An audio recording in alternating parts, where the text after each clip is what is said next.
وقالوا لو كنا نسمع أو نعقل ما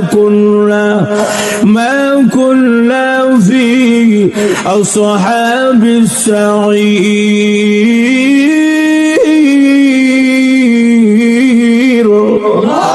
প্রভু আল্লাহ দুনিয়াতে লক্ষাধিক পয়গম্বররা দাওয়াত লয়ে গেছিল। আল্লাহ ঢাকা থেকে উলামায়ে কেরাম এসে বয়ান করেছিল, মাইকের আওয়াজ আমার কানে আসছিল। আল্লাহ শাস্ত্রে বসা ছিলাম, টিভির সামনে বসা ছিলাম, অনর্থক সময় নষ্ট করেছিলাম।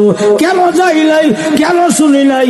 লাউ কুন্না নাসমাউ, ওই দিন যদি লক্ষাধিক উলামায়ে কেরামের কথা কান দিয়া শুনতাম, আসমাউ নাসমাউ যেমন মুতাকাল্লিমের সিগা, ওই দিন যদি কান দিয়া শুনতাম, আও না কিলো না কিলো সব মুতাকাল্লিমের সিগা, ওই দিন যদি মাথা ব্রেন দিয়া বুঝতাম, অনুধাবন করতাম উলামায়ে কেরাম কেন বলেছিল, কি জন্য বলেছিল, ওই দিন যদি বুঝতাম, মা কুন্না ফি আসহাবিস সাইর, আজকে জাহান্নামী হইতাম না গো।